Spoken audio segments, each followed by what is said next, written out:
welcome here to NYU's Washington, D.C. Campus building.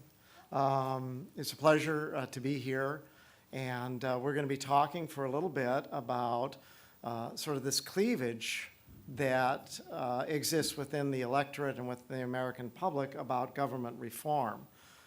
Within this context, of course, we just finished a press conference with the Attorney General about the Mueller report, which is being released in the next short time.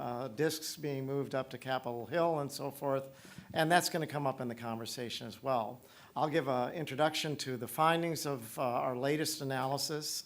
Then I'm going to direct some questions to the panel. We'll get some back and forth going, and then we'll cycle into some questions from you. Immediately to my left here is Jocelyn Kiley, who is an associate director at the Pew Research Center here in Washington, D.C. The Pew Research Center was created in 1995, more or less. I was at the Pew Charitable Trust in Philadelphia when the opportunity to support this wonderful effort came across, and it's been doing phenomenal work ever since. Jocelyn is a prime researcher and associate director at the Research Center looking at polarization, partisanship, and is involved in regular election polling. Some terrific analysis coming from that unit and at Jocelyn's behest in many ways. To her left is Bill Kristol. He's founding director of the Defending Democracy Together, which is a project educational and advocacy organization dedicated to defending the nation's liberal democratic norms. He was the founder of the Weekly Standard in 1995, and he was editor for 2 decades, has an extraordinary inventory of research and writing and commentary on most of the issues that confront us today. To his left is Vanessa Williamson, a senior fellow in governance studies at the Brookings Institution. I've used her work on what words mean in terms of the dialogue about trust in government. She did a terrific book several years ago on citizen attitudes towards government, some wonderful research on what it means when somebody says, we think the federal government wastes a lot of money. What exactly feeds into that, and what does that term mean? Does it mean people really think money's just dropping to the ground all around agencies, or is there something deeper? And you won't be surprised, the research suggests that there's occasional times when simple questions actually reveal deep attitudes. And of course, Jocelyn knows this as well. And Karen Tumulty. You know, I go back and forth because I'm from South Dakota and we don't even know where North Dakota is. So Karen is a terrific columnist for the Washington Post. She's been a national correspondent for the paper. She has received several distinguished prizes for her reporting and commentary. And she is spent a good period of her career at Time magazine, and is now nervous about what she's going to have to do immediately after this. So I'm going to turn to Karen immediately after we get going so that she can scoot and figure out what the release means and what's happening out there. So that's our group, and I want to say that it's a terrific group. I had tremendous support here from NYU's team, including Polly and Tom McIntyre, in putting this together, and I have enormous appreciation for what they've done. So let me run quickly through this report. It's now available on the Brookings Institution's website at brookings.edu. You can pick it up. It's been designed, and it's pretty accessible, and my appreciation to the crew at Brookings for all they did. So we'll go quickly, if I can get this thing to work. I'm sorry, that's the Mueller report. Honestly, I did that as a joke for my son, and I'm going to have to reconsider that afterwards. This study has been going on for a long time. We've been tracking this trend line about what Americans want from reform since 1997. More recently, we've become more systematic about it, and what you're going to hear from me and you're going to see in the report is some more aggressive analysis in recent years. The first use of this survey shows this general demand by the public for significant government reform. One of the questions that I'm going to ask is, what does it mean when a respondent says the federal government needs very major reform? And what does the term very major mean, given that major is by itself major? So we'll talk a little bit about this. We have seen a very clear change in demand for reform over the last 10 to 15 years.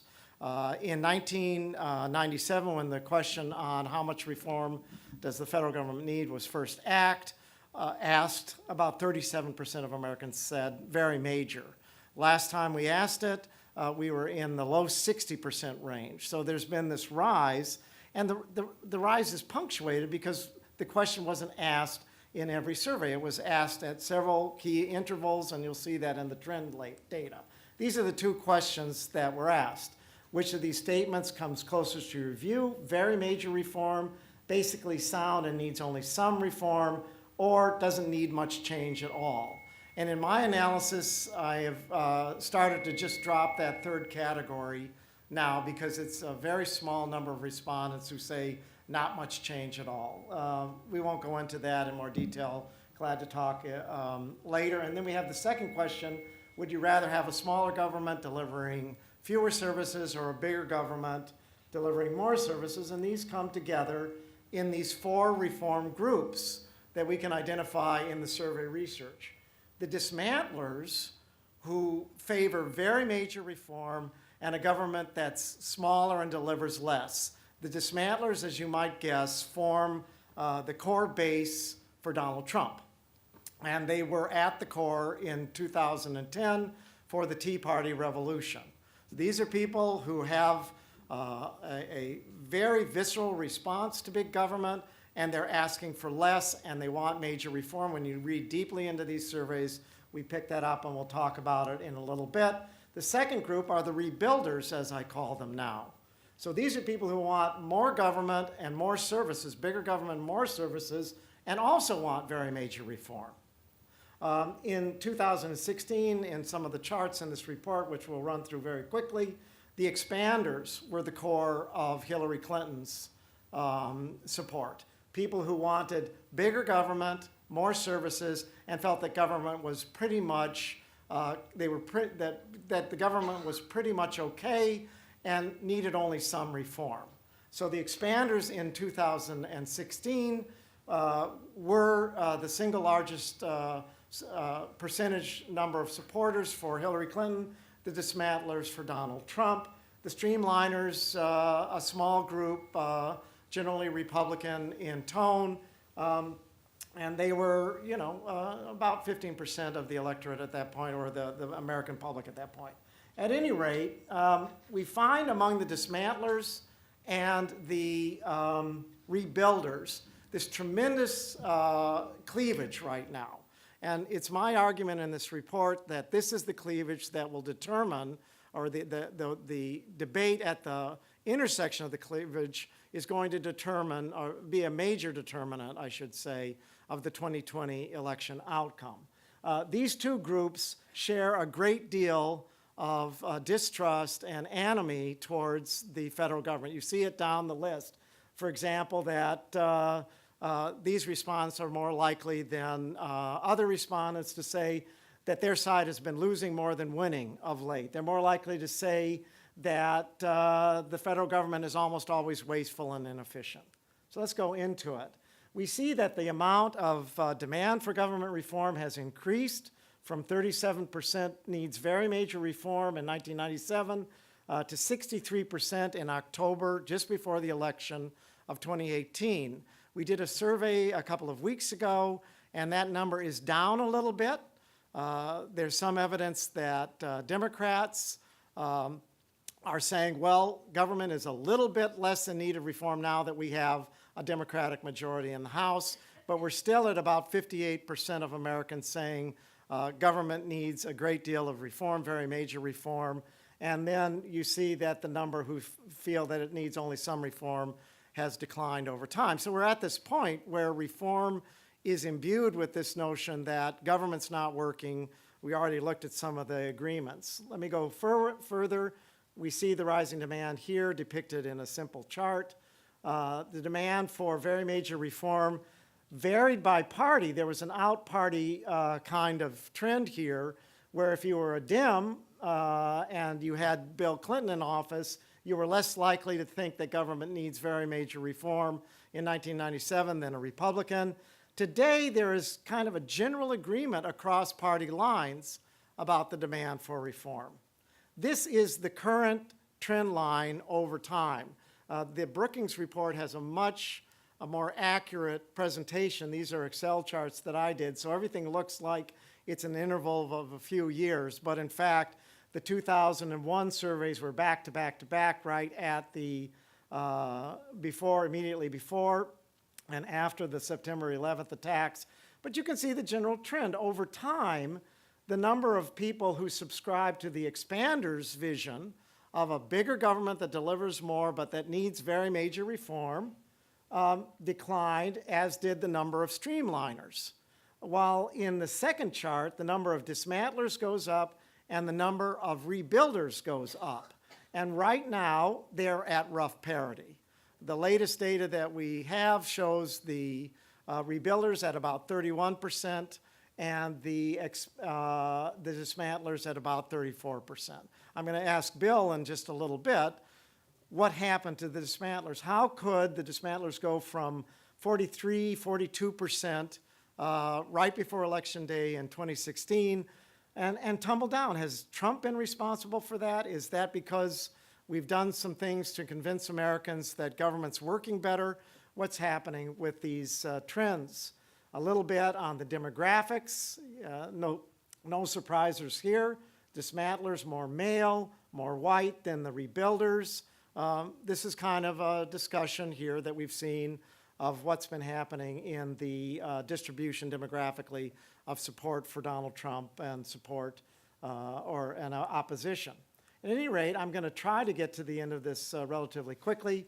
I want to show you the 2016 vote intention by these categories. In 2016, when we asked Americans who they intended to vote for, overwhelming number of the expanders were leaning towards Hillary Clinton, committed to her and leaning towards her. And an overwhelming number of dismantlers were leaning towards Donald Trump. What you see in terms of attentions is that Donald Trump was also harvesting a fairly large number of the rebuilders. And one of the questions that comes to us is, how could Donald Trump get a large number of people who want bigger government and more services, given that he was so hostile in his campaign towards big government? What's going on there? And this is really where the cleavage may work its will in the 2020 election. Who is going to capture this group of rebuilders? And can Democrats who are promising all sorts of new programs but have yet to embrace a more general discussion of how government can work better, that is where we see this coming in the future. This is our latest survey from April, and I'll bring this to a close and we'll start asking questions here. This is our latest survey just 2 weeks ago.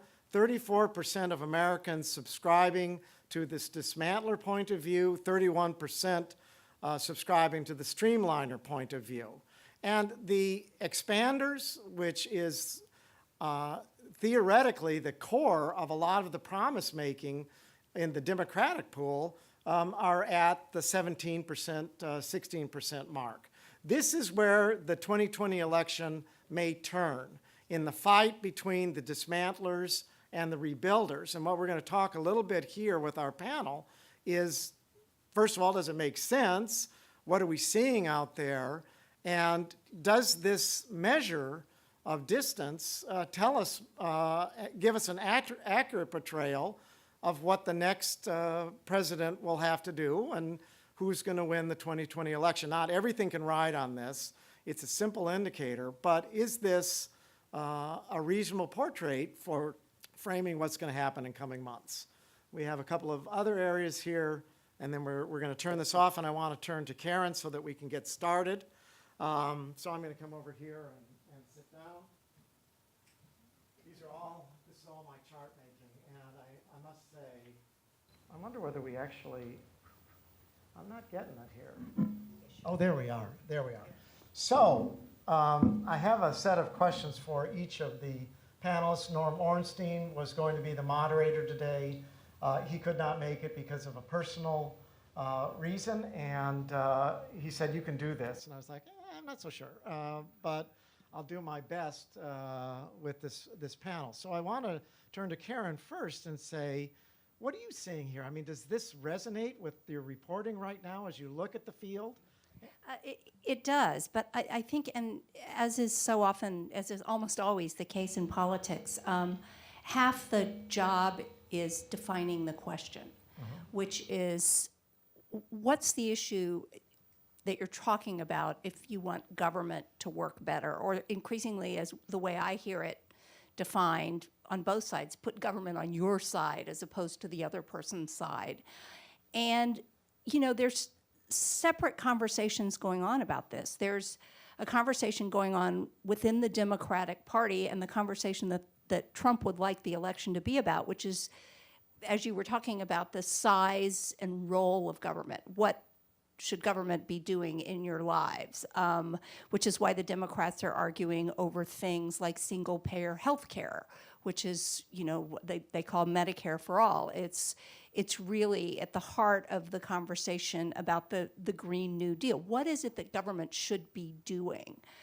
But I think that the separate conversation is, one thing that has happened since Donald Trump has been our president is that we have come to realize that a lot of things that we had always assumed about government, and specifically assumed about executive power, were not things that were written into our laws or written into our systems. They were written into our norms.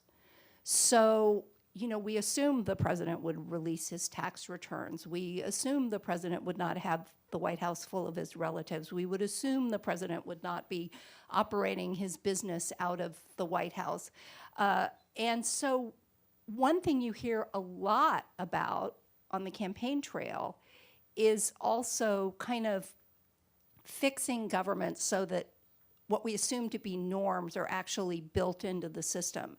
It's why, for instance, Elizabeth Warren says that this first piece of legislation she would bring up as president would be anti-corruption legislation. It is why somebody like Mayor Pete Buttigieg of South Bend, Indiana, in addition to his extraordinary personal political skills, is telling the story of essentially making a city work, bringing back basic sort of what looks like normal, competent government.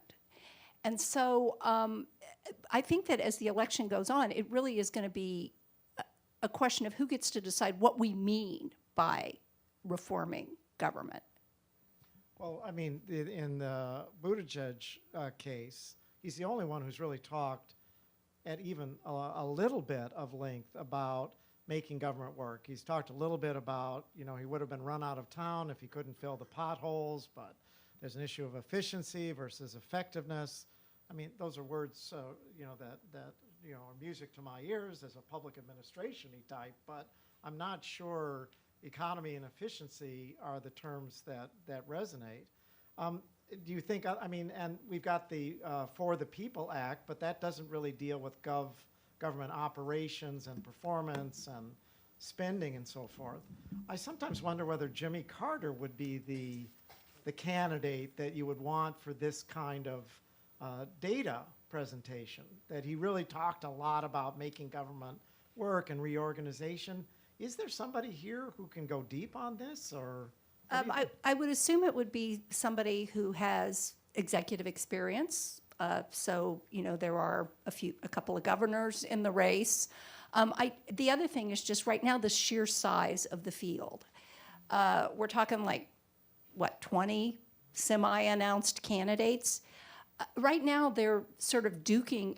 I think that what we're hearing is a lot of identity politics because they're all kind of duking it out for segments of the electorate, segments of the Democratic electorate, which is extremely fired up right now and extremely angry. I've been struck, for instance, I was in New Hampshire in February over President's Weekend. In a day and a half, I was able to see 5 candidates. They were all getting really surprisingly big crowds. Tulsi Gabbard was able to get 250 people on a Saturday night in Concord.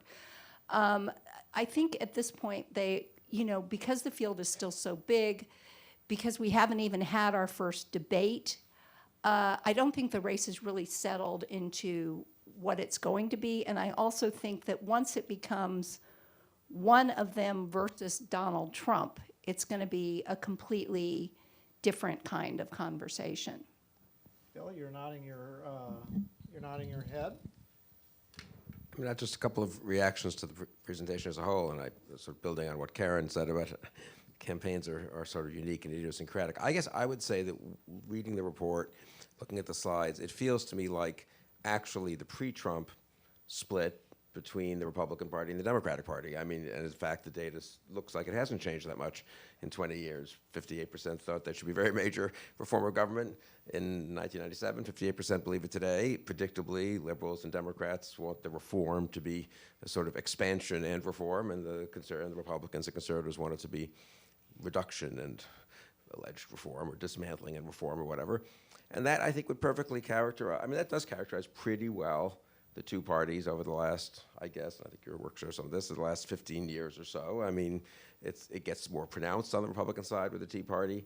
But basically, if you had, let's take the two 2016, 2012 vice presidential candidates, Paul Ryan and Joe Biden. I mean, that characterizes basically a Paul Ryan, Joe Biden race, right?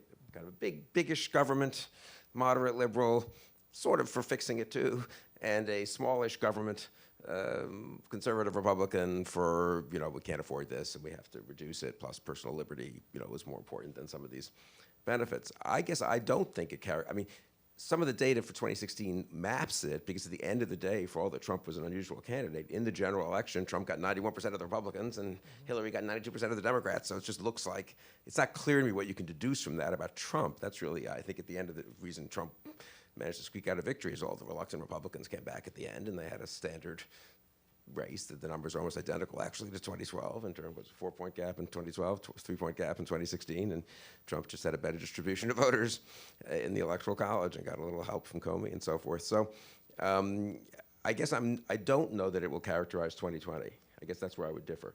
Trump has changed insofar as 2020 will be a referendum on Trump and all re-elections are sort of referenda on the incumbent. Trump is not a limited government Republican. Trump is not even a dismantler. I mean, he's sort of a destroyer of government institutions and norms, but I'm serious, that's a big difference. Trump is not interested in entitlement reform.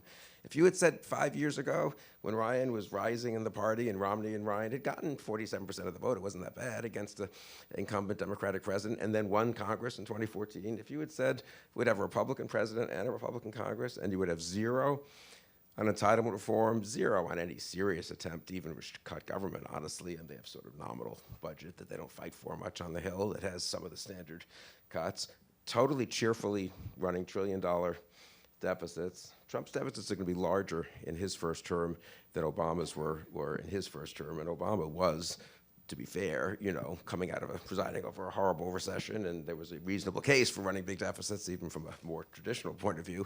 Now we're at the top of the business cycle, and we're running bigger deficits. So I guess I do think Trump is playing identity politics, not, more traditional dismantler versus rebuilder politics. With Trump, it's all about he's on your side, and he's putting government on your side. And it doesn't have to be a particularly small government, and indeed Trump is quite intrusive when he wants to be about, as we know, about using the, or at least urging the use of government to persecute, to go after his political enemies. And protectionist trade policies. And protectionist trade policies. And if immigration, I don't know if you call it big government, but it's not exactly getting government out of the business of, doing things, right? The one emergency he's declared has been to spend more money, not to cut anything. So I guess I would caution against making this assuming, therefore, that this will be dominant in 2020. I mean, if 2020 is about Trump and about his character and the rule of law and his version of the Republican Party, I don't know how much we get a real referendum on what I would consider to be a more classic, Ryan, Biden, type, Obama, I don't know, Scott Walker. I mean, you can imagine just the normal splits in the party.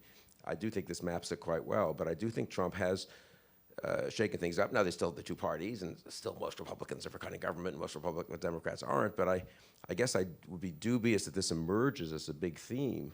Donald Trump is not going to give eloquent speeches in 2020 about how he's, even intelligent ones about, or even, reading ones that were written for him of the kind that Romney gave in 2012. Even McCain, who was a little less interested in this stuff, but still McCain ran on an actual health care plan in 2008. There was a classic, we can help people buy insurance, but we can do it with much less government. We'll give vouchers instead of having Obamacare-type exchanges. That is exactly, vouchers versus exchanges is this debate. That is not a debate that Trump is interested in. Vanessa, what do you think about this reading of this particular question? And think more broadly about this issue. I mean, on the increase in demand for very major reform, I think there's a question about what does that mean? I mean, the number did go up, from the kind of quietude of, or kind of general good feeling in the mid-1990s. But, I mean, this is a very important question as to whether there's any room for a conversation about, what the shutdown did, or this agency's broken, or the government's wasting too much money, or whatever. I mean, it's a very important question as to how you'd run on this if you wanted to run on it. What do you see in these questions?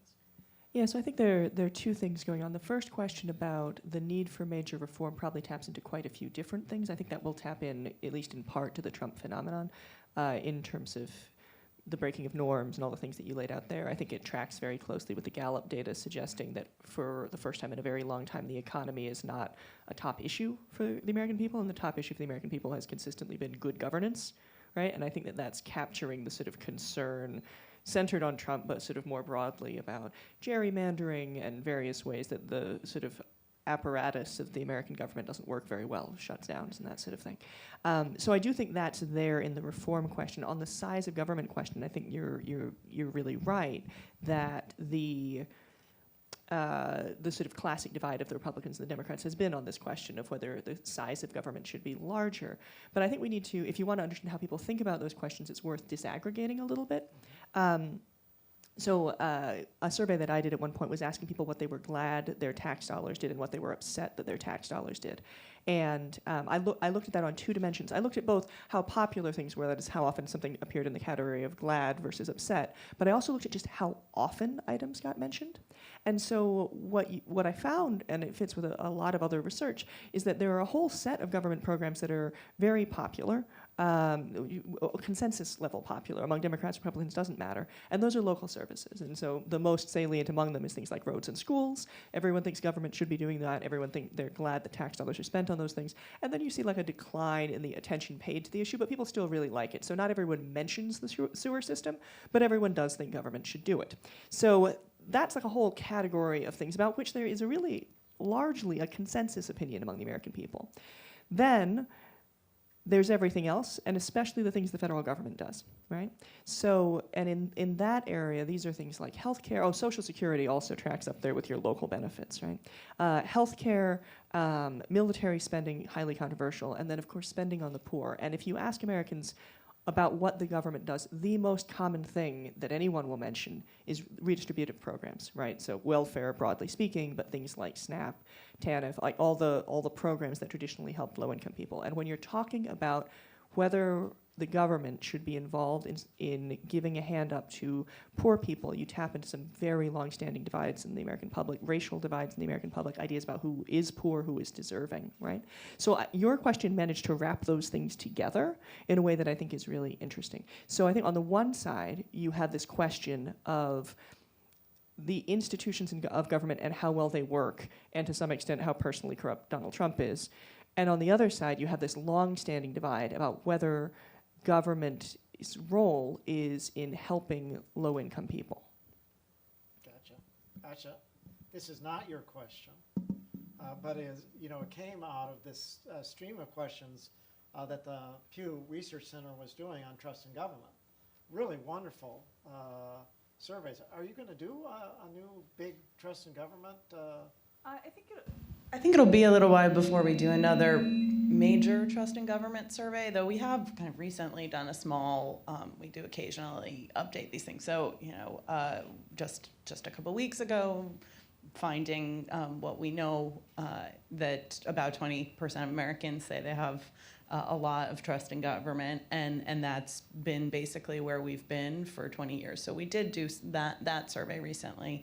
I think this is a theme that we think is important, and we touch on in a lot of our other work as well. But that 2010 big trust in government survey, or our 2015 big study of government, that may not be something we do right in this next year or so. But that said, these are certainly themes that we touch on in our work. And I think another way to build on what Vanessa just said is, there is, as we know, this kind of operational liberalism and symbolic conservatism when it comes to government. And you see that in, we recently on that same survey asked a series of questions we ask about government spending and whether government spending in all of these different areas should be increased, decreased, or stay the same. We saw that change a lot between the Obama administration and 2017, but very little change between 2017 and 2019, and very little appetite in the American public for decreasing spending in pretty much any area at all. And that's true among Republicans as well as Democrats. Of course, Democrats tend to be more likely to say increase spending than Republicans. But again, it varies depending on the domain. So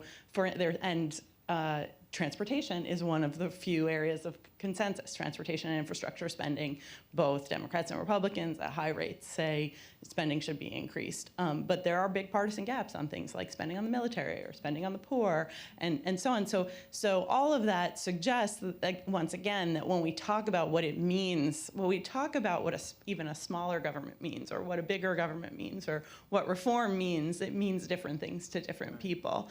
And I think we see that again and again in different data. Can I just ask one question about that? So leaving aside unpacking what it means, which is very interesting, it's just as a sort of empirical question. So if you looked at the numbers in 2014 about the Republican Party and its views, the Republican voters' views on smaller government and a host of related questions, and then looked at them in 2019, is it more similar or more different? In other words, people often wonder, and I wonder a lot, has Trump changed fundamental Republican views, or is there a huge amount of accommodation, more than I would like, to Trump by Republican voters and elected officials? But at the end of the day, it's, apart from some superficial issues where they maybe get ginned up for a while by Trump's rhetoric, they're still sort of Republicanish, more Republicanish than not. I mean, have we seen actual changes in public opinion about the sort of basic size and scope and purpose of government question among Republicans in particular? So on that core, bigger, smaller question, for instance, which is a question that a lot of organizations have tracked for a long time, the answer is more similar than different, definitely. There's been a long-standing partisan divide on that question. It is not new or substantially changed, but like so many other things that we see in the current political environment, it is more than it once was, right? There's more polarization. So Republicans are more on the smaller side. Democrats are more consistently on the bigger side. There's also, and I think, Paul, you mentioned this, there's a thermostatic element to this, right? So again, in this last survey that we did, and it looks like you've got very similar findings, that essentially the public is equally divided between a preference for smaller government and bigger government. During the Obama administration, the balance of opinion was to smaller. There's a little bit of a kind of reactivity there when you have a Republican in office. There's people on the edges who might say, well, I kind of prefer a medium-sized government, so now I'm going to say bigger. And during a Democratic administration, the flip side may happen. So. But can you really separate out the rhetoric as a driving force in all of this? I mean, the degree to which the word socialism is being thrown around this election cycle, it at least feels, and I don't have the data, but it feels like sort of an accelerant is being thrown in there somewhere. There's this odd pattern in the Trump period. In August of 2016, you had the largest surge in this combined measure. So you had a bump in the number of dismantlers. In October of 18, 2 years later, you have a pretty significant drop in the number of dismantlers. And that could be related to Trump fatigue of some kind. We saw some evidence that the number of very conservative Americans increased during that period among the dismantlers, the number who said, I'm very conservative. That increased while the number of moderates dropped, and it could be that there was some movement in the Trump base among people who were saying, yeah, not for me. I don't think that's base movement. That is literally the voters who voted Republican in 2016. Right. Republicans won the national House vote +1 in 2016 and lost the national House vote by 9 points in 2018. So that's 10 points, which is about what you're showing. And those are all basically, I don't believe it's the base, those are moderate Republicans who saw Trump and a Republican Congress in action for 2 years, didn't particularly like the kind of tax cut that was passed, certainly didn't like the attempt to repeal Obamacare and the kind of arguments that were made, generally didn't like this kind of carelessness about making the government work, EPA, corruption and so forth, and moved away, I think, from the more extreme dismantling. So isn't that not just, but isn't that a reaction to Trump and the Republican Congress? Yeah, isn't it true that the base, I would say, is probably as fervent as ever The that the deep state needs to be curbed and eliminated. It's just these were the 10% of the voters who moved between 16 and 18, I've got to think. But the Republicans succeeded, like on the Affordable Care Act, in doing the one thing the Democrats never were able to do, which is make it popular. You look at the line. I think it's the Pew poll. You look at the lines between approval and disapproval of the Affordable Care Act, and they cross at almost the precise moment that the Republicans started trying to repeal it. Well, the question, I guess, for the panel is, yeah, it might have been expected, or some of the dismantlers have left to some extent. They're kind of in a space, and in a close election, that's the swing vote right there. So where are they headed? So these are people who in 2016 were saying smaller government, very major reform, and there's been a drop off in that group. Some movement towards a little calmer place, maybe, or backing. Where are they going to end up? And if Democrats, I think it's going to probably depend on who the Democratic nominee is. I think they're headed in a different direction if it's, say, a Joe Biden-ish, Amy Klobuchar-ish type person than potentially they are if the alternative is Bernie Sanders. I mean, I think one thing to bear in mind is that part of all of these survey answers are a thumbs up or thumbs down on the presidency. Mm-hmm. So the extent to which you say that the government, if you're a Republican, the amount you think the government needs major reform when Barack Obama is president, right, pretty high. Now a Republican is president, maybe I think it needs only minor reform because clearly something's working, I got my Republican president. And the exact same for Democrats in the opposite direction, right? That you think major reform is necessary under Donald Trump, and you did not think major reform was necessary under Barack Obama. And your actual attitudes, if I asked you anything specific about like reforming the voter registration system in this country, or whether we need to be spending more on Social Security, those attitudes probably didn't move very much. But there's this sort of thermostat effect that you were talking about, where people are. I don't know that people's underlying values, to the extent they hold values or opinions about government, have shifted very much when they respond differently to a question about whether government is doing a really bad job or only kind of a bad job. But when you add, I really tried to tear that down and find it. There seemed to be a relaxation of these traditional partisan lines, and that in these combinations, that the decision about whether you support very major or not so much, that was evening out across the electorate. So there seemed to be some movement there, and then you see this drop and this tightening of the band between the two. 2016, the dismantlers occupy a large share of public support. 2018, in the fall, they're in a dead heat, and they're still in a dead heat this April. So I'm trying to figure out whether there's something else going on in there. But why is, I guess I'm agree with you, with both Karen and Vanessa. I mean, basically, some people who were more on the dismantling side in 2016 after 8 years of President Obama, big government Obamacare, other expansion, what viewed as expansions of the federal government, a lot of regulatory stuff in the second term, they were Republican-ish. By 2018, they weren't so crazy about Trump and the Republican Congress, so they moved over to be, I guess you would call them rebuilders, I would say, which is sort of more moderate versions of, well, we can fix some of this, but we don't have to tear it down quite as much. And I guess, therefore, the conventional, which I agree with, the analysis would be that if you nominate a Democratic rebuilder, they can keep those votes from 2018, and if you nominate a Democratic expander, which would be Sanders, let's say, you're at some risk of losing those votes. I do think the Green New Deal is not the most attractive way to get the people who voted reluctantly for Trump in 2016, or third party maybe, and then voted Democratic for Congress, and these are all my neighbors in Northern Virginia, in 2018. Now that would be, I think, the conventional. The flip side of it, and I think it's correct, as a general election strategy, the flip side of it is how much the Democratic Party, on the other hand, in reaction to Trump, has gone from being nice Al Gore, Joe Biden, I don't know if Biden fits, but I mean, who else would be in this category? Good government, John Hickenlooper or whatever. We can fix things, we don't want to be crazy and expand things, and capitalism is also important, and market signals, price signals are important, and all the kind of Bill Clinton and somewhat Barack Obama type administration stuff. How much that is not attractive anymore in a Democratic Party radicalized by Trump and maybe by other things, and they are not interested anymore in this kind of complicated message. And that would be, so there would be a tension between the internal dynamics of the Democratic Party, which I think pushed towards forget all that nonsense, that went nowhere, and look, it just got us Trump, so why don't we just have Medicare for all and the Green New Deal? There's a tension between that impulse in the primaries.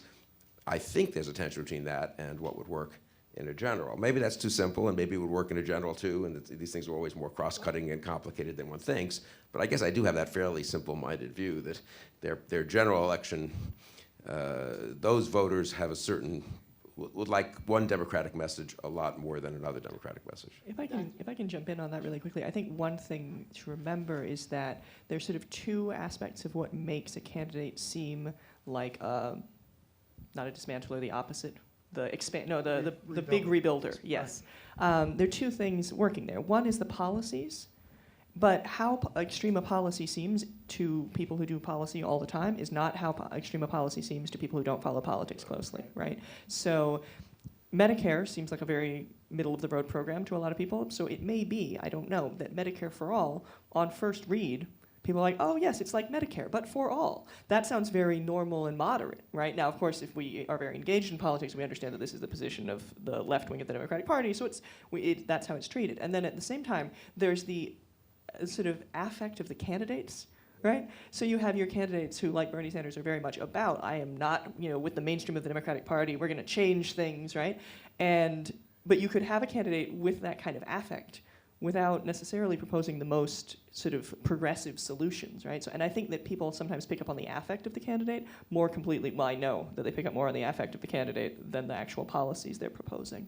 And if you've been in campaigns, obviously you know that the first blush reaction to a term isn't always the way things are after 3 months of negative ads and back and forth. So Medicare for all, I would say, does seem, I think it always tests pretty well, because people have reasonably good experiences with Medicare for their parents or themselves or others, and they just think, okay, well, fine, if some people are having trouble getting insurance, let's let other people get on the same. It seems to work okay for my 68-year-old, aunt. Why shouldn't it work for my, for a 52-year-old guy who's unemployed for a while? When as Kamala Harris, I think, found out, when you have to explain that some versions, at least, of Medicare for all means, and guess what, 150 million people lose their private insurance because we're actually moving everyone to Medicare. It's like, ooh, I don't know, So I do think it's very difficult. It's important in these polls not to take the initial reaction to something that's never been through the heat of a campaign. Things look good in, even as late as, and we saw this in several campaigns in the modern era, I would say, things look good as late as sort of August, September of a presidential year that don't look so great by election day because of fair or unfair attacks on it. So I think that's where I totally agree on the affect and the tone, and I think some of these things would end up lasting better than other of these proposals. But in general, I do think the socialism attack is kind of idiotic, except for Sanders, who is a socialist, but I mean, says he is.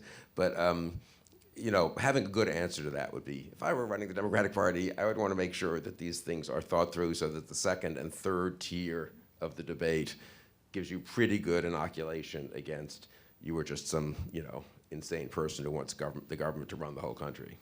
Jocelyn, you have a reaction at this point to this conversation? I mean, I think only to say that this is all, I think, very much true in terms of public opinion, in terms of people often don't have aren't reacting deeply to the policy ideas. I think it's absolutely a point that you see in public opinion polling. I think going back to the point about the Affordable Care Act, right, and that shift in public opinion between the Obama administration and the Trump era, it's both that, people had things that they legitimately didn't like about the ACA, right? But then the move to the Trump administration is that the things that they did like about the ACA were under threat. And so, part of it is that people are all right, thank you. I don't know what happened there. To some extent, people are reacting to what's really happening. What they see on the horizon there. So somehow maybe it has to do with me. Speak up. No, that's okay. I'll stop there. We are having just a wee bit of. No. Can I tell a funny story about socialism for a second? Sure. Okay, just while we get our mics sorted. I don't know if this is actually true, but I read an analysis of a poll that suggested, Barack Obama was called socialist all the time back in 2007 and 2008, before becoming, passing the ACA, but like a pretty moderate set of policies. But anyway, so he was called a socialist. And there was some evidence that support for socialism had ticked up in the American public because people didn't know what socialism was, but they knew it was Barack Obama and liked him. So I think it's worth remembering that, this is not a one-directional thing where, like terms can regain new meaning when they're associated with particular candidates. I want to get to Karen before she runs back to the post, because you've got to get out of here pretty soon. This is the 30th anniversary coming up later this month of the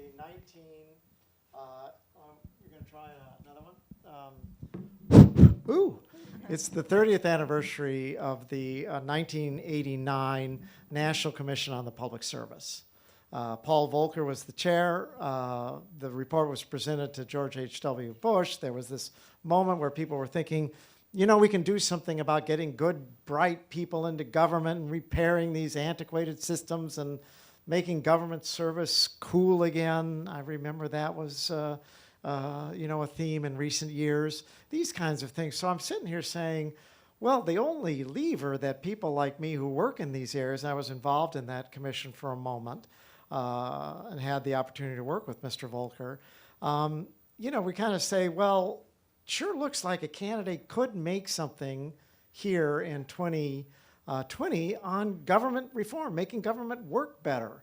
But maybe, so you're looking at these data and I'm saying, ooh, there's a lever here for a candidate who wants to go this direction, but maybe overreading it out of a hope to get something done. What are you thinking? Well, I mean, one of the hallmarks of the Trump administration has been the degree to which he has demonized public servants, the deep state. And I think that they found out that most people don't feel that way about government. They found that out during the shutdown. And there may be, I think there is a possibility that somebody with the right message, the right messenger, the right kind of experience could capitalize on that. I don't know who that is right now. I mean, the other thing, and we're all talking about your focus group is your Northern Virginia neighbors. Mine is my very large Trump-supporting family in Texas. But, and they're all still there with him. But, the degree to which I've heard any misgivings when I go home to Texas is, I kind of thought he was going to run this place like a businessman. That there was a basic assumption of a degree of competence and a degree of efficiency that he would bring to government that, I think they are not seeing in a lot of the sort of more impulsive decisions and the superheated rhetoric that we've seen. So yeah, there may be an opening for that. I don't know. We did Defending Democracy Together, which is one of the things we're doing, is trying to help lay the groundwork for Republican challenges to Trump and challenges in 2019, 2020. So we did some focus groups before the election in 2018 in Ohio, and they were kind of comical in this way. So these were reluctant Trump voters, suburban kind of not Trump loyalists in the base, but people who came home at the end to vote for Trump and still mildly approved of Trump. So in that binary choice, approve, disapprove, they're part of the 85% of the Republicans who approved, but they're also part of the, 35 of the 85 who were a little not so certain that they necessarily fully approve. And so they kind of like the disruption. They think it was necessary to really shake things up. Trump's a little vulgar and all that for their taste, but maybe that was necessary to kind of shake, to get Washington to change. And so then the moderator of the focus group said, so you guys are fine with Trump in 2020? It's like, oof, I'm not so sure about that. Some disruption's good, but maybe we need someone who could reach across the aisle. There's a surprising amount of sort of interest in bipartisanship and problem solving among some chunk of Trump voters. Now, I suspect it's a minority, probably a pretty large minority, but a minority. And that's why all the polls show sort of retrospective sort of approval for him so far, and things haven't fallen apart, and the economy's good, and the government still seems to be functioning despite his screaming and yelling.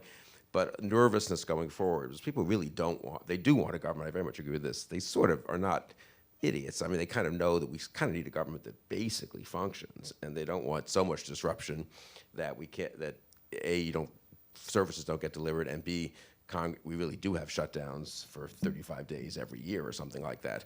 I also wonder on the reform thing more broadly, just a quick point, I mean, maybe there's a little bit less demand for government reform because government works better. I mean, the truth is, I'm just trying to think, so how do we encounter government really? I mean, of course, Social Security and Medicare are massive. Leave aside poor people for a minute. Most of these are probably capturing working class and middle class attitudes. Maybe true for poor people too, incidentally. Actually, Social Security is seems to be pretty well automated, and you don't not get the right check at the right place. Medicare is complicated, but it's not worse than private insurance, I'm going to say, in terms of getting your reimbursement and dealing with your physicians and so forth. I'd say the military and other big parts of the government have reformed, and I think are generally viewed as working reasonably well. I don't think there's huge dissatisfaction with them. Even sort of your experience with state and local, the famous jokes about the DMV and all that, I don't really know. And in Virginia, I got to say, the DMV, getting your your driver's license renewed or getting a new one is actually very easy. And it works just pretty much like dealing with the private sector. So some of that kind of, on the conservative side, I think, the idiocy of the government, which was not based on nothing, obviously. Everything is done by paper, and the private sector is now on computers, or everything takes 8 hours at a government office, which would take 8 minutes if you're, dealing with a business. I'm not sure that gap is quite as great, honestly, as it once was. And it may just be that in that kind of anti-government sentiment that the benefits of government are going to the wrong people, to poor people, to people we don't like, to foreigners, on the right. And on the left, incidentally, the Elizabeth Warren Sanders thing would be the flip side of that. Government is rigged, the thing is rigged for Wall Street capitalists and all that. There could be more hostility and polarization on that. But on the pure kind of old-fashioned public administration, it's just not working very well. I wonder if it actually, I don't know how much sentiment there is on that. Yeah. Yeah. Yeah, but the other thing that I think that is different too is that we've seen the demonization of law enforcement, and that is I think a whole different level of essentially going after the white hats of our government. So in terms of this kind of general conversation, and we're going to take some questions, we're going to let you go in a second. Do you see any kind of space where a Bernie Sanders or some of the Democrats who are in the expander kind of mood, where they need to temper that with sort of this can be done, or are you seeing any kickback on the campaign trail about the reality of making these programs work? Not yet. Again, I think it's just a scramble to sort of grab your share of the electorate, which means a lot of very sort of emotional, identity-based politicking going on out there. Where we might begin to see that is when they get on the debate stage next to each other. And also, I do wonder if people like John Hickenlooper are going to have a moment. You know, people who are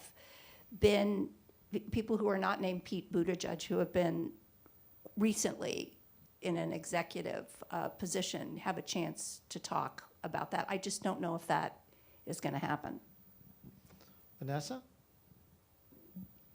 Yeah, I think that it's still, as you say, very early, and I think that it will be interesting to watch. You know, it's a very, very crowded field, and there are a lot of people trying to get some attention, and a lot of candidates who've received somewhat less attention than you might have expected going into it. So I think it's really too early to sort of make any judgments. And I think the other aspect of it, it's not even entirely clear what policies a lot of the candidates are going to stand for. I mean, when we talk about Sanders, the policies are clear. When we talk about Elizabeth Warren, the policies are clear and have white papers associated with them, right? There are candidates who are clear in their positions.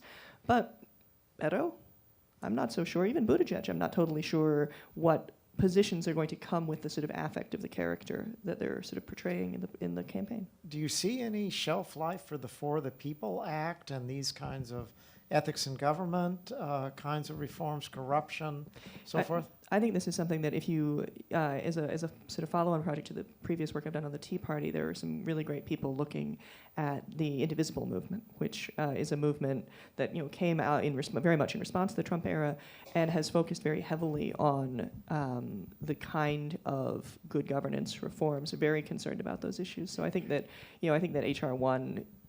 And its sort of near universal support on the Democratic side, I think probably does suggest that it would be a first-moving proposition in a Democratic administration, for sure. But it's also probably remembering that not all government is federal government, and there's really a lot going on in state legislatures who've seen a lot of political change in power. I spent last week in Colorado, and just a lot of stuff is getting through that has been stymied in past legislative sessions. In what regard? It's, believe it or not, there are now 2 states where one house of the legislature is majority female, Colorado and Nevada. And so a lot of things that you might associate with sort of women's issues that have failed 4 and 5 sessions in a row look like they're going to get through. Paid family leave, all-day kindergarten. But you also see that the climate change legislation that is probably going to get through, very aggressive in Colorado, all 4 of the co-sponsors are women. Okay. So anything that you're picking up on these this would be the Jimmy Carter sort of ethics in government, government as good as the people, coming after a president, this turmoil over the disruptor, Donald Trump. So you had that moment after Watergate where you had this flood of making government more ethical and so forth. Carter made a number of promises for bigger government and healthcare and so forth, energy. And do you see anything in your data on these general trends in demand for those kinds of reforms? Well, I think that... we got a dead mic. Somehow. Let's see. Oh, there we go. I think all of these kinds of reforms do get broad support across, not all of them, but most of them get broad support across the political spectrum. So to the extent that they are symbolic things that people can campaign on, there's certainly some value to that. I think that your mention of ethics is, I think we can't have this conversation without sort of acknowledging that views of government are also linked to views of politics, and people have very negative views of politics. And not that people have loved politicians before, but that's where I think you ask people about how whether elected officials in general are ethical, right? You get very low numbers on that. And so I think some of this is happening against a backdrop of sort of skepticism about the actors, and to some extent, people have that sort of cynical view of both Republican and Democratic politicians. And so, and you overlay that on an era of polarization, and you have this dynamic where you may think that elected officials in general are not as ethical as you'd like them to be, but my guy is better than the other guy. So that's, all of this discussion about making government better and really needing reform. To some extent, some of that is an expression of dislike about the way our politics works today. So Just to sharpen that point, which I very much agree with, I would even say it more sharply, I mean, the corruption narrative is different from the reform narrative, and in some ways cuts against it. Is the problem that our politicians are corrupt? I think that actually would have a lot of resonance today, and unethical, and look at what's happened in the Trump administration and so forth, and self-dealing and interest groups and blah, blah. Or is the problem that things aren't organized well, and we need to have Al Gore convene everyone, assuming, and the really some underlying assumption of that, and this is sort of a progressive, underlying, is, well, people are probably acting in good faith. It's just not set up well to have like a good budget process, because we don't have OMB sufficiently reviewing, whatever government department, regulations and stuff. So I think actually I would advise, I think Warren does this. Warren, who probably actually at heart is more of a reformer, just based on her work and academic work and all this, is like talks all the time about corruption. It's not that, and because, which I think is probably politically smart, because it's, that the problem is the politicians. There's much more anti-political sentiment than anti-government sentiment. And actually, therefore, that would also suggest maybe that we won't have reform as such a big component of 2020, but maybe corruption more. Karen, you got to go? I do. Thank you very much. I apologize for the news. Well, good writing. So, okay, thank you. It's not your fault. So I think we can go to questions from the audience here on some of these issues. So up here, please. Thank you. Thank you for the provocative and interesting discussion so far. I'd like to throw out two ideas, maybe churn it up some more. I do believe that Trump is turning into a destroyer of the federal government, but not in the traditional Republican sense of small government. It's the issue of loyalty. It's almost Animal Farm-like in that Democrat bad, Republican good. He attacked Mueller as a Democrat when he's been a lifelong Republican, and so on. The leading symptom of this diagnosis is what happened in the last week, which is that he's proposed to dismantle the Office of Personnel Management.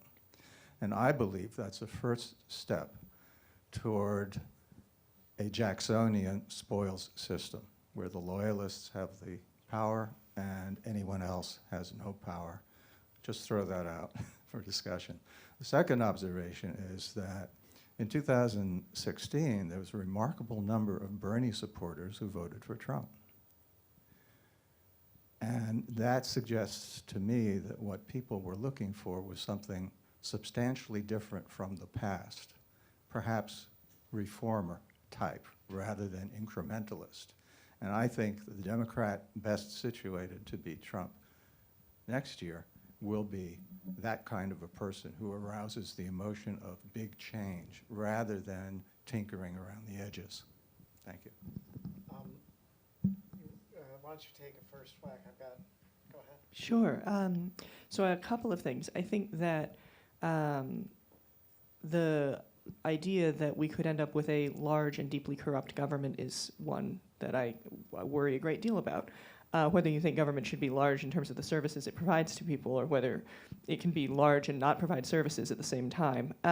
So I think that is a very serious concern. In terms of the data, Sanders supporters were in fact not more likely to vote for Trump than people who had supported Clinton in the Obama primary were likely to vote for McCain. So there was not actually more Democrats did not leave the Democratic Party, or people who voted in the Democratic primary did not leave Clinton in the general at unusually high rates. So I think that's worth knowing, and I think it also provides some good clarity about what is, I think, undoubtedly going to be a highly contested Democratic primary. I think that presumably there will be relatively little drop-off again in 2020, sort of no matter who the Democratic nominee is. But I think your broader point about the possibility that the federal government can remain large in the sense that it allocates a lot of money and small in the sense that it provides few benefits is a very real concern. Yeah. I'll take on the question of OPM. I guess we'll go back here. We'll just keep, we must have done something to cross up the wires, don't you think? I'm very concerned about, first of all, the lack of interest in how government works in the Trump administration. And the breakup of OPM is kind of an example of it and of concern. It's the language that underpins it. And Mick Mulvaney's history with government reform efforts in Congress and as acting head of the Consumer Product Safety, not Consumer Product Safety, Financial Bureau. It's very troubling, the language that's being used, that we've switched from a merit system to an entitlement system, which is how the current deputy director of OMB describes the current system. So I think we've got to be very thoughtful, and I'm hoping that the House will, and the Senate as well, the two government operations committees in their current iterations will raise this to a point of investigatory concern. The problem is that we have so much investigatory pressure, and the investigatory staffs on Capitol Hill have been winnowed down over the past decade or two, that there's no room to take on a quick hitter on what's happening at OPM, given all the turmoil that is taking place. And that's a particular concern of mine regarding these maneuvers that are kind of below view, and you could get to a point where we unravel some systems that have been protective over the decades, maybe not efficient, that can be done better, but the reform effort being led by people who do not see the purpose of the civil service system as to protect merit, but maybe as a way to get to other ends. So your question's quite I mean, I think appropriate. Congress can and should protect, the basic, all these basic structures and norms of the federal government, of civil service, and so forth. I think Trump will have trouble doing too much damage, and I think he has had trouble in a way doing too much damage in his first 2 years, and then he had a Republican Congress. I mean, he wants to just, in effect, change the Fed, and I think he won't succeed in getting Herman Cain, or probably not Steve Moore, confirmed, and so you'll preserve a sort of tradition of a somewhat apolitical Fed. I think you'll preserve OPM, you'll preserve civil service for now, you preserve Department of Justice more or less, rules and regulations. I think a second term of Trump would be a totally different ballgame, though, and then I think you are on a road, conceivably, to Latin American type, politicization of all agencies and sort of whatever you think of the current set of structures, procedures, institutions, and norms, which are, complicated and certainly could use some reform, I'm sure. A lot of them were put into place decades ago. Right now, you can't fix them. You just need to defend them, in my view. This is why I've been sort of extremely, this is not the moment to have your own fancy OPM reform agenda. In my opinion, I would tell, and I think Nancy Pelosi understands this perfectly well. This is the moment to just say, we cannot politicize career civil service. We need to protect Department of Justice, rules and regulations, and more of that kind of attitude. So it's maybe in 2021. It doesn't mean that you couldn't have a big surge almost of reform in 2021 with a new president who says, well, we sort of escaped a bad form of change, let's put it, of disruption. But, but people want change, and the public's not entirely satisfied with government and with politics as it's happened, and there are some things that are obviously not optimal, and so let's have a serious reform agenda. That might be intelligent for candidates looking ahead to their presidencies to talk about. I kind of suspect, though, that 2019, 2020 is more of a just defense of norms against Trump. I think so.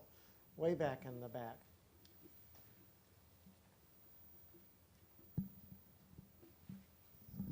Hi, Hugh Grindstaff. I'm a former Republican, one of a moderate Republican, and what bothers me now is you talk about government reform, but I think 12 to 14 of the head of the government agencies are acting now, not approved by Congress.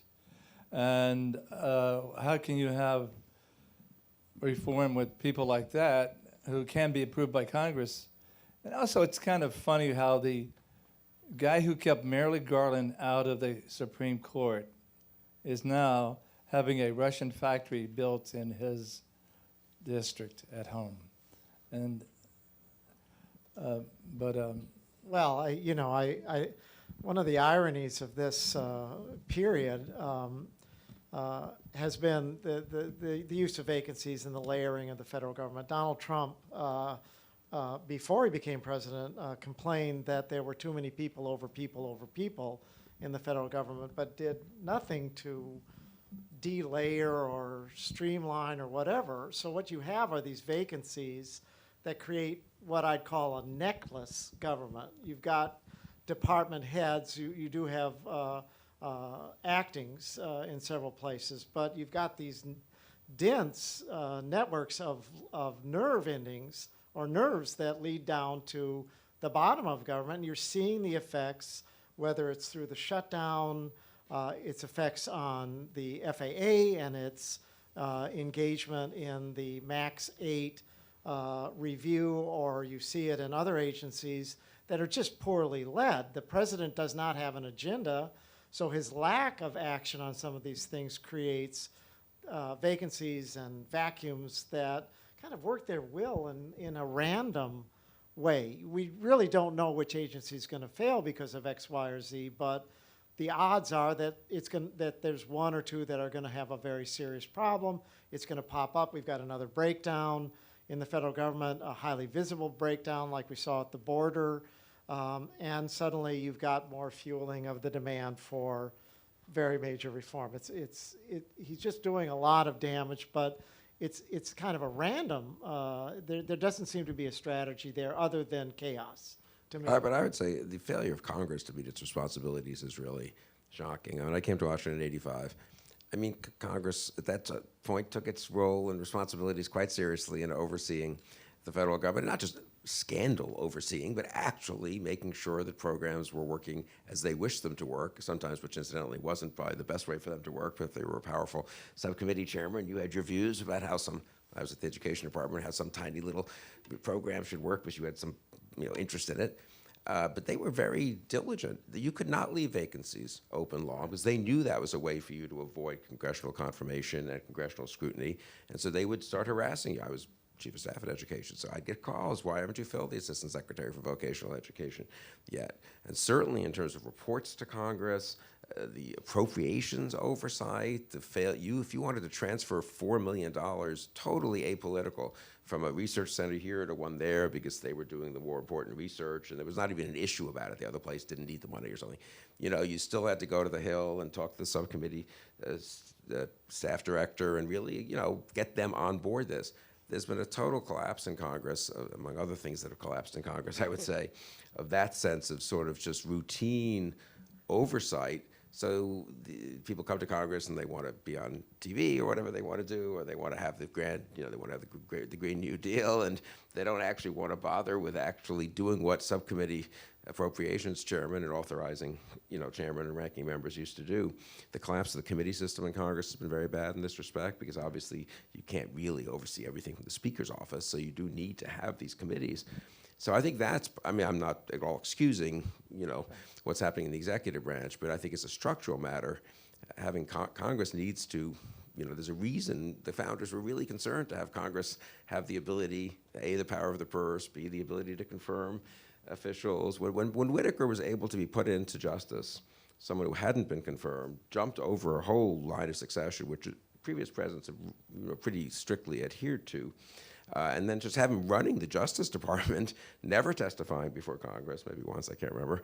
But it's, again, without the normal checks that Congress would have, that's a pretty shocking thing. And I think so far we've dodged the bullet in terms of really getting to a kind of Latin American, not to insult our friends in Latin America, but, a kind of third world type situation where you just put cronies in charge and suddenly this whole agency is working for the president and his personal friends and business allies. But you're beginning to go down that path, I think, and Congress is not doing as much as it could to stop that. Vanessa? Yeah, I think there are some of the younger members of Congress are clearly quite committed to actually showing up for their hearings, which is certainly unusual and perhaps a good sign. But the more fundamental changes that need to happen, I think one challenge is that they don't have a lot of visibility for the public. So, for instance, people understand that gerrymandering is bad. That is something that people have opinions about. But the idea that term limits are probably a bad idea, which most political scientists would agree. If you want effective government, you can't have the lobbyists have been there longer than the members of Congress. It's a very bad system. Or the idea that we need to invest vastly more money so that we can have professional staff in the congressional committees. Another thing that I think most political scientists would say is a kind of obvious need, so that you can have professionals who are capable of following the kinds of details that you're discussing. Those are reforms that I think are almost consensus views of people who study the intricate workings of Congress, and I think they are almost entirely unknown, and to the extent they're known, not agreed with by the general public. We'll take one last question, I think, and then bring this to a close. Any questions? Oh, how to choose. Let's go here. It seems to me that a lot of the research you were speaking of, a lot of the research speaks more about people's attitudes towards the legislative branch of government than the executive. So when you were talking about when to repeat questions, I kept wondering, well, how do you tease out whether that's changing in an era when norm breaking may finally, just as the recent statements have said, be focusing on what happens when you put an executive in charge who doesn't follow the standard rules on what the legislature does in implementing and overseeing the form of government that we have. I enjoyed my talk and watching. You know, I was kind of reading you as I was talking. You were going, no, no, and then you were like, yes, yes.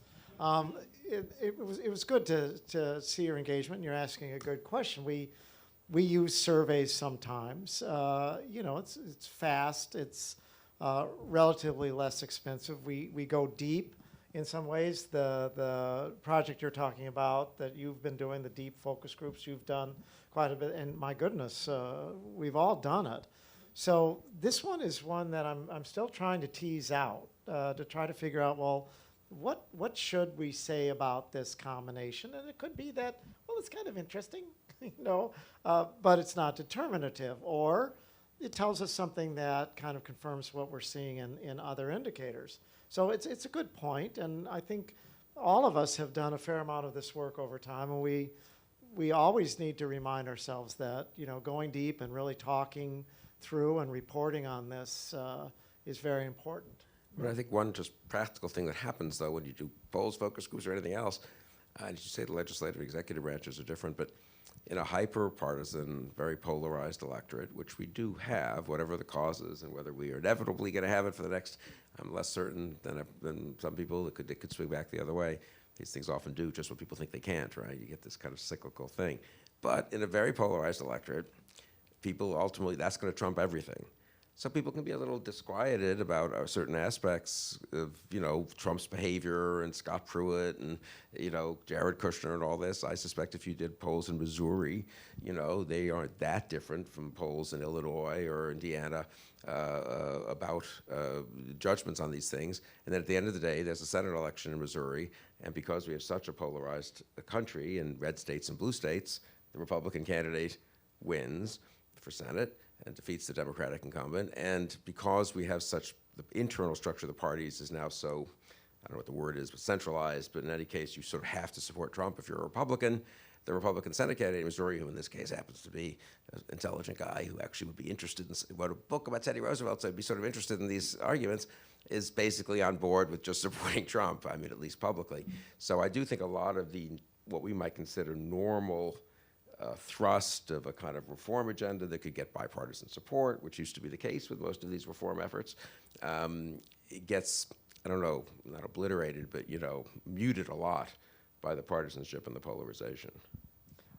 I'll also add that, I mean, I think to your point that these questions are about your attitudes about the federal government. They're broad questions about the federal government. I wouldn't characterize them as questions about the legislative or the executive, and we've tried to tease apart, like, sort of, what are you thinking about when you're answering this question? And it's not, and I do really think that it's a kind of sort of merging together of the elected officials in Congress, the bureaucracy, the president. That said, if you ask about, we and others track favorability about the institutions like Congress, favorability about the Supreme Court. Usually people aren't thinking about the Supreme Court when they're thinking about the federal government, right? So we can kind of put that to the side. But favorability of Congress is much lower than it once was. So it's if you can pull apart that there's this trend in feeling negative feelings about the federal government is something that we see when we ask about the legislative branch. It's harder to ask that about the presidency because there's a single individual and that person is your party or not your party.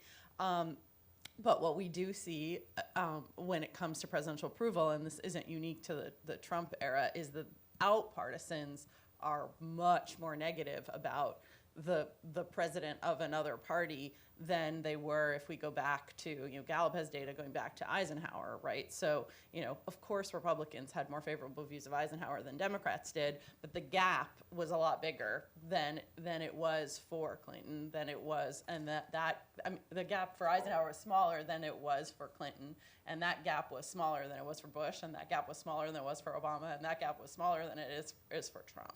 So, so I think that there is evidence to suggest that these dynamics are both about the legislative branch and about the executive branch, as well as broader sort of the bureaucratic, what the federal government bureaucracy is. But it's definitely true. Public opinion polling is asking people who don't think about this for a living, right? Aren't deep in the heart of your question about OPM made me think.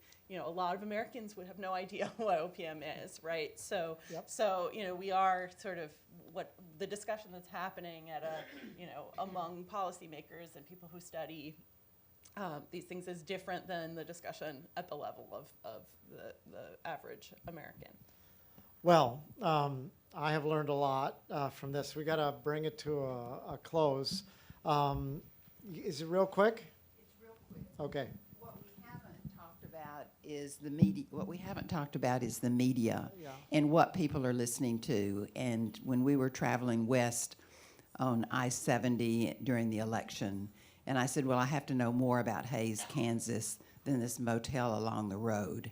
And we went in, and I had a conversation with a woman in her family furniture store. And when she heard where I was from, oh, I'm so sorry for you. And of course, in my head, I did not say, I would reverse that. But, I asked her what she was thinking about. And she really expressed that she just saw living here as being in the middle of a maelstrom of discord and all. And it immediately came to mind to me, where is she getting this point of view? And I watch PBS NewsHour, and she watched Fox News. Well, happily, some of the very best work on this topic is being done at the Pew Research Center. And if you want to know what the media consumption patterns are and how those are affecting attitudes, Pew is the place to go for much of this work. I do want to say thank you to this group, to my wonderful colleagues. I've learned a lot. Thank you to NYU for this beautiful facility. I see Matthew Santaracco, who was instrumental in the design of this building. So thank you, Matthew, and thanks to you for coming, and thanks for teaching me something here, and hopefully we've brightened your day. Don't get too unhappy later. Okay, talk to you soon.